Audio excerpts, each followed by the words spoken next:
the Lebanese diaspora is so successful in so many parts of the world. Now, we've seen estimates that as many as 15 to 20 million people of Lebanese descent live outside the country. Even though there's only 4 million people in Lebanon, go almost anywhere and you'll find countless success stories. It is the pattern that we've seen Lebanese immigrants succeed in various places, from Brazil and South America to all over the United States, to Australia, to Senegal, and many other locations. And the question is, why do they succeed much more abroad than they do in their homeland? Simply because the circumstances in Lebanon are not as conducive to success. If you look at our history and you look at how many times Little Lebanon has been conquered and how many times it's been leveled, the difficulties in almost every generation of having to adapt to a lack of resources inside the country.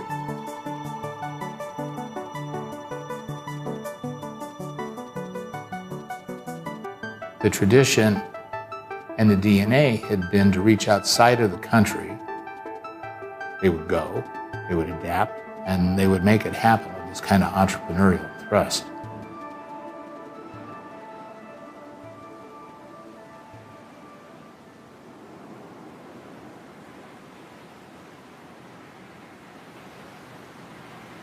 The first phase in the history of immigration from Lebanon happened towards the last quarter of the 19th century. And this is because of the crisis that the silk industry was facing in Lebanon. In 1883, a young single man named William Abraham emigrated from southern Lebanon to the United States. He was an itinerant peddler. He prospered.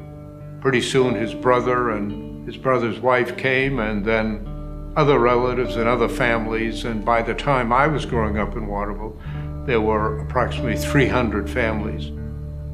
My grandfather came with nothing, and yet he decided to go into retail grocery.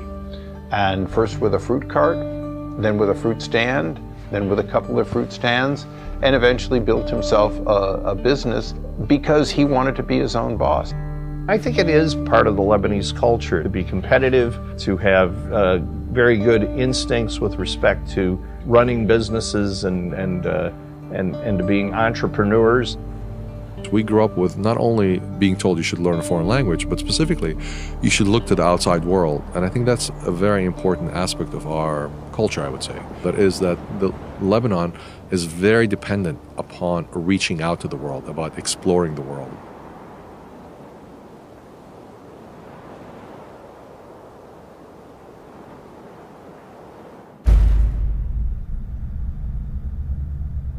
During our first year medical school, the civil war erupted. There was no choice in Lebanon but to leave. So I came on a plane. I remember very well that flight. I cried. I knew somehow that that was going to be an end of something that I loved so much.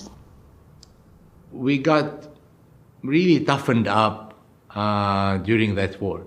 I had no choice but to put in my mind that I was going to become successful, otherwise why leave? It was just the beginning of the era of gene hunting to find human disease genes.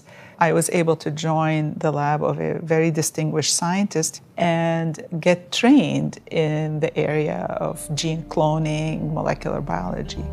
I'm a physicist. I'm very interested in galaxies, how they evolve, how stars form, and how the universe gets to look the way it is today. Humanity gives us more than the will to climb a mountain. It instills in us the desire to reach the summit and the imagination to see the colors of the horizon beyond.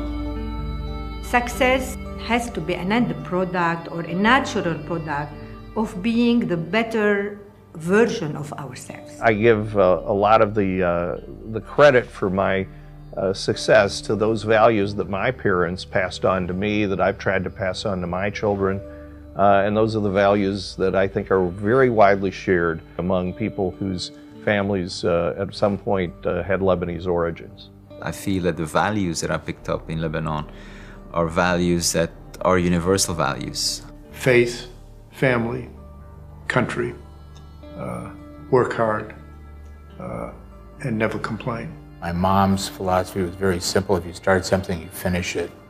Integrity, honesty, trust. Curiosity, resilience, and generosity. There's always been that drive of looking for opportunities while at the same time never cutting the ties back to where we came from. I think it really is a shared journey of emigration, of overcoming adversity, of having to make it, or sometimes having no choice but to make it. A lot of people, they leave Lebanon, their families leave Lebanon because there's a bigger place. And sometimes that's the problem with being Lebanese, is that you want the biggest opportunity to change the world.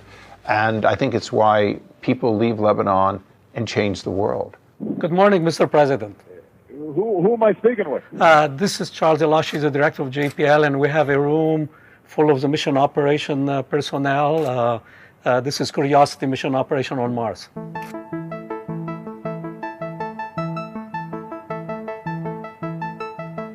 And our special guest is Carlos Slim. Mr. Slim is a dear friend, a self-made entrepreneur. He's been named Forbes magazine richest man in the world 4th year in a row.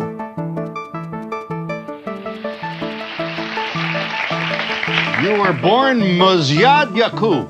Yes, sir. Mazyad Yaqub. But we put K so Westerners can at least pronounce it. As you know, my dad founded St. Jude Children's Research Hospital 53 years ago, where my father grew up, the son of poor immigrant Lebanese parents. I'm very grateful to the Academy. I'm very honored to be here.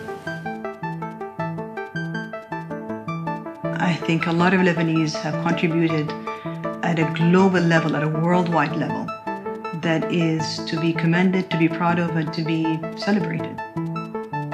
I think what's surprising to many people is the number of successful immigrants that got out of Lebanon and that are Lebanese, given how small the country is. What Lebanese immigrants are doing virtually on every continent is important and will continue to be a key part of economic success in the world, and key part of government, key part of culture. There's a multitude of great Lebanese achievers in every industry, every artistic endeavor, every branch of medicine and science.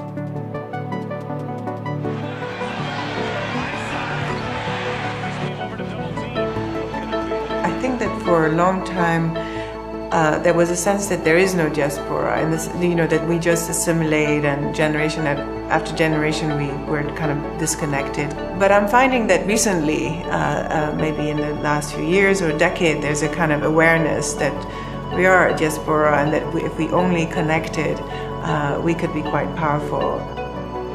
The role for all of us who are Lebanese is to keep the vision of that Lebanese dream alive. How do you do it? You do it by connecting people.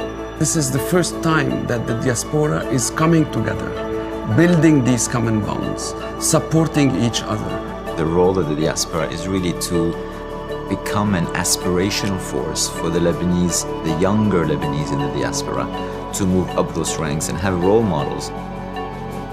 I think the more we can find ways to inspire young people in Lebanon, or those who have immigrated from Lebanon, to do the best they can do every day, and to show them that if you are to do that, you will be successful. That's the best thing the Lebanese diaspora can do. The narratives needs to change from the country and its troubles to the people and their achievements and what they have done on a world scale.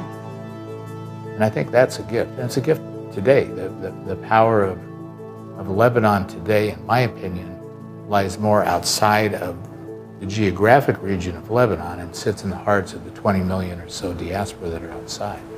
That's Lebanon.